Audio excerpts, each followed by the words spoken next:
سلام. غادي نوجدو حليب محلى في المنزل اللي كيوجد في دقائق وبدون تعقيدات وبلا طهي اللي في اغلب الاحيان كيتحرق. فغادي نديرو معكم بطريقه مبسطه وناجحه 100%.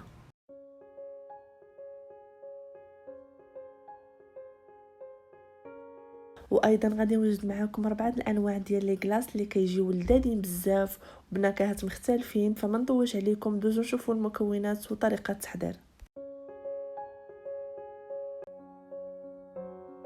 بسم الله. اول مكون غادي نحتاجو معلقه كبيره ديال الزبده، كاس لارب ديال حليب مجفف اللي هو كيعادل كيس ديال نيدو 50 غرام.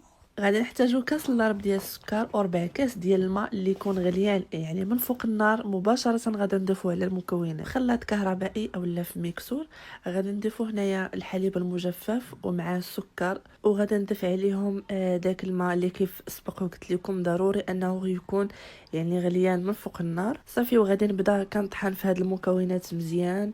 خذوا الوقت الكافي باش هاد الشيء هذا يتطحن، يعني خليو المكونات يتطحنوا على خاطرهم، لان دوك الحبيبات ديال السكر ما خصهمش يبقاو يبانوا لينا، خصهم يذوبوا تماما. صافي من بعد هنايا غادي نضيف معلقه كبيره ديال الزبده اللي تكون بدرجه حراره الغرفه، وغادي نبدا حتى هي كنطحنها مع المكونات حتى كيعقد ليا الخليط كيف كتشوفوا معايا. صراحه انا جربت الخلاط الكهربائي والميكسور، شويه الميكسور عذبني وخدا ليا وقت اطول من الخلاط الكهربائي، يعني بالنسبه لي انا من الافضل انكم تطحنوهم في الخلاط الكهربائي. صافي من بعد ما طحنا ديك الزبده وانسجمت لينا مع المكونات غادي تبداو تلاحظوا ان بدا كيتقال اللي هنا غادي نحصلوا على حليب مركز محلى.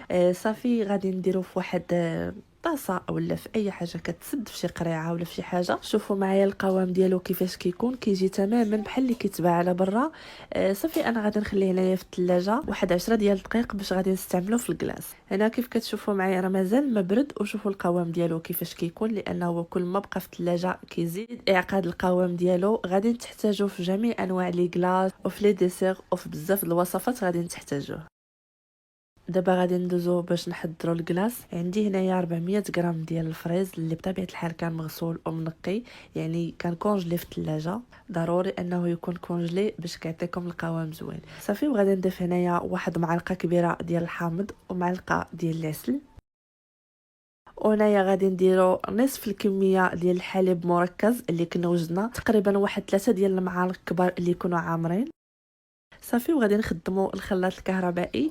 هنايا في الاول شويه كيصعب على الخلاط انه يطحن لينا داك الفريز، كنبقاو كنحركوا داك الفريز بواحد الفرشيط وكنبقاو نقلبوا داك الفريز من الاسفل للاعلى هكا باش كنساعدوا الخلاط الكهربائي. صافي كنستمروا بحال هكا حتى كيتطحن لينا داك الفريز مزيان.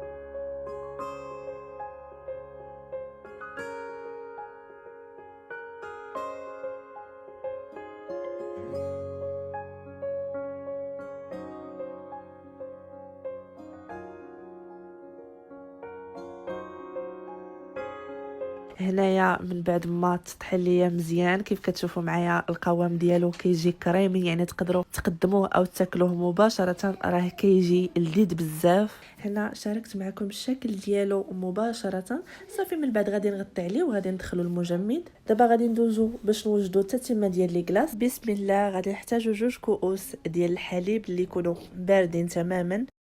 غادي نضيف هنايا علبه وحده ديال الشونتي بودر اللي كتوزن 100 غرام.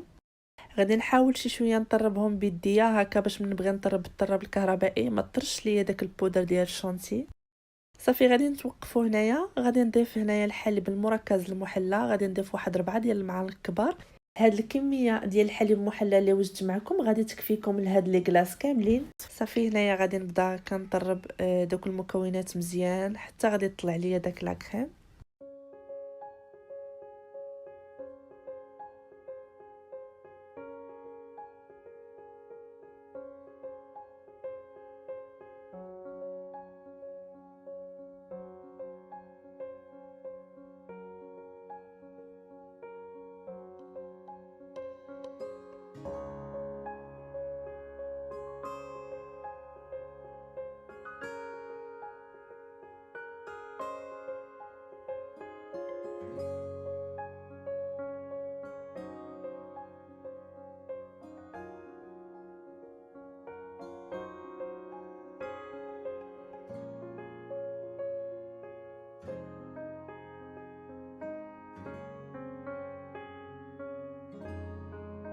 صافي هنايا كنتوقفوا ملي كنحصلوا على هذا القوام هذا متماسك بهذا الشكل هذا.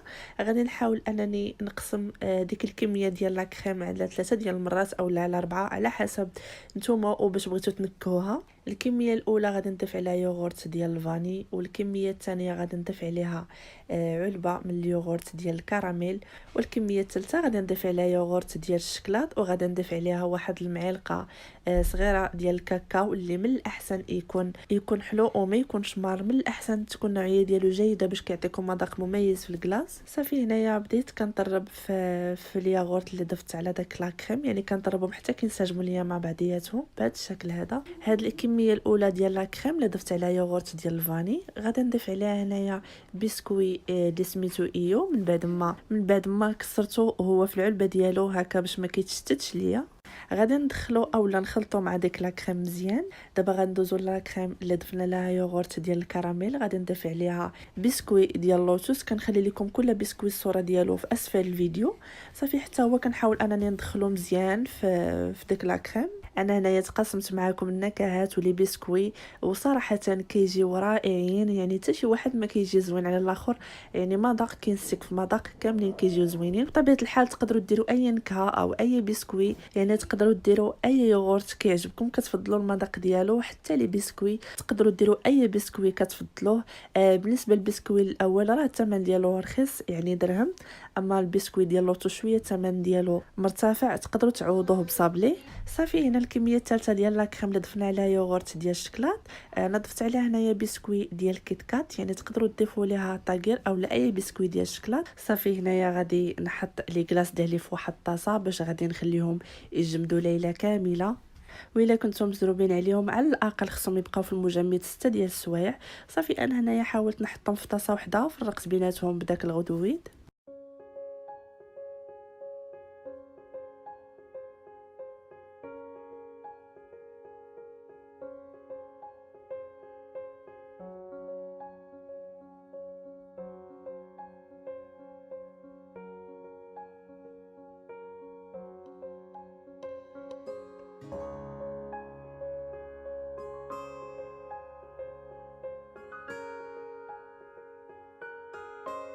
هنا من بعد ما دازت ليله كامله لي كلاص ديالي ها هما جمدوا. فإلا خليتوهم ليله كامله تسناو عليهم واحد شويه وعاد تقدروا تقدموهم على شكل ليبول اولا كيف ما بغيتو تقدموهم، يعني من الاحسن خليهم واحد 5 ديال الدقائق وعاد قدموهم. فإلا ما كانتش عندكم هاد المعلقه ديال الكلاص تقدروا تستعملوا غير معلقه عاديه، غير كيف قلت لكم الاحسن خليوه يطلق شي شويه لانه صراحه كان قاصح بزاف، غير باش الا بغيتو تشكلوه بحال هكا على شكل ليبول ما يعذبكمش ويجيكم ساهل.